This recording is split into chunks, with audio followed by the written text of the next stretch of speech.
পরপর টানা 4 বছরের premier league champion Manchester city football ক্লাবের জন্য যে এই সিজনটা খুব একটা ভালো এখনও অবধি কাটেনি তা বলাই যায়। টিমের ইনজুরি জাতীয় সমস্যা এর মেজর একটা কারণ, আর কিছু কিছু ক্ষেত্রে বিশেষ করে বিগ ম্যাচগুলোতে কি প্লেয়ার্সরা তাদের মান অনুযায়ী পারফর্ম করতে পারছে না। আর তাই পেপ গার্দিওলা এই সমস্যাগুলোকে এড়াতে এবং টিমটাকে আবার নিজের কোয়ালিটিতে ফিরিয়ে আনার জন্য এই জানুয়ারি ট্রান্সফার উইন্ডোতে 3টে প্লেয়ারকে সাইন করিয়েছেন। পালমারাস থেকে ভিটর রেস, লেন্স থেকে আব্দুকদির খুজানভ এবং ফ্র্যাঙ্কফুর্ট থেকে ওমার মারমুশকে। এর মধ্যে সবথেকে স্টার সাইনিং হলো 25 বছরের ফরওয়ার্ড এই ওমার খালেদ মোহাম্মদ মারমুশ। সিটি মারমুশকে 80 মিলিয়নের বদলে কিনেছে, আর অ্যারাউন্ড দ্য ওয়ার্ল্ড তার হাইপটাও অনেক। তো আসুন আজকের এই ভিডিওতে জেনে নিই কে এই ইজিপসিয়ান স্টার ওমার মারমুশ।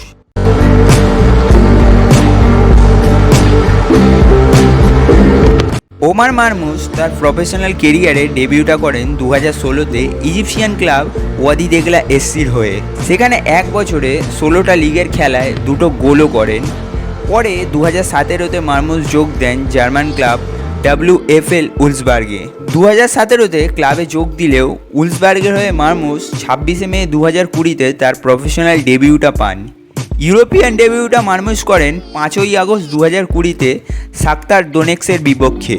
জানুয়ারি 2021-এ 6 মাসের জন্য মারমুশ সেন্ট পলি ক্লাবে লোন মুভ করেন এবং সেখানে 21 খেলায় 7 গোলও করেন। এরপর আগস্ট 2021-এ তাকে 2021-22 সিজনটার জন্য স্টুটগার্টে লোনে পাঠানো হয়। এখানেও মারমুশ সেরম কিছু করতে পারেননি। 21টা বুন্দেসলিগা খেলাতে মাত্র 3টে গোল করেছিলেন। পরে জুলাই 2022-এ ওমার মারমুশ আবার উলসবার্গে ফেরেন এবং 2022-23 সিজনটা উলসবার্গে কাটান।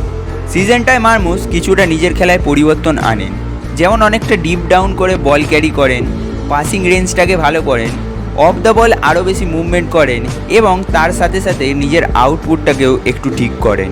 এর ফলস্বরূপ 15 মে 2023-এ এন্টরাইচ ফ্র্যাঙ্কফুর্টে যোগ দেন তিনি 2023-24 সিজনটার জন্য, কিন্তু ফ্রি ট্রান্সফার ফি এর বদলে। 13 আগস্ট 2023 ফ্র্যাঙ্কফুর্টের জার্সিতে ওমার মারমুশ তার প্রথম গোলটা করেন এফসি লোকোমোটিভ লাইপজিগের বিপক্ষে ডিএফবি পোকালে। 27 আগস্ট ক্লাবের হয়ে মারমুশ তার প্রথম বুন্দেসলিগা গোলটা পান এফএসবি মেন্স 05-এর বিপক্ষে।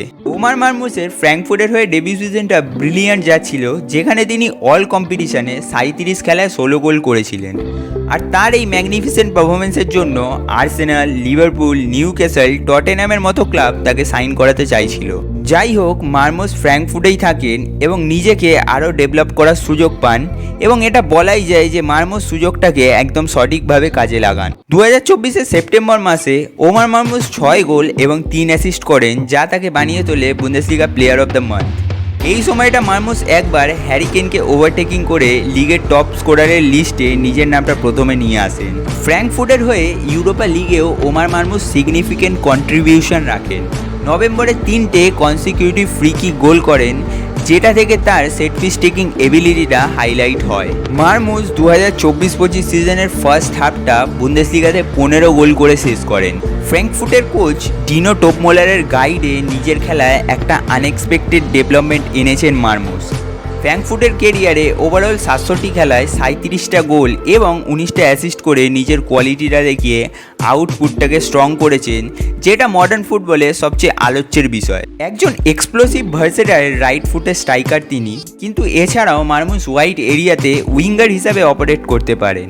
ওমার মারমুশের মতো একটা এক্সট্রিমলি ডিরেক্ট অ্যাটাকের প্রোফাইল পেপ গার্দিওলার দরকার ছিল, যিনি তার এক্সিলারেশন এবং স্পিড দিয়ে অপোজিশনের ডিফেন্সের ওপর ঝাঁপিয়ে পড়বেন এবং চান্স ক্রিয়েট করবেন নিজের এবং টিমমেটদের জন্য।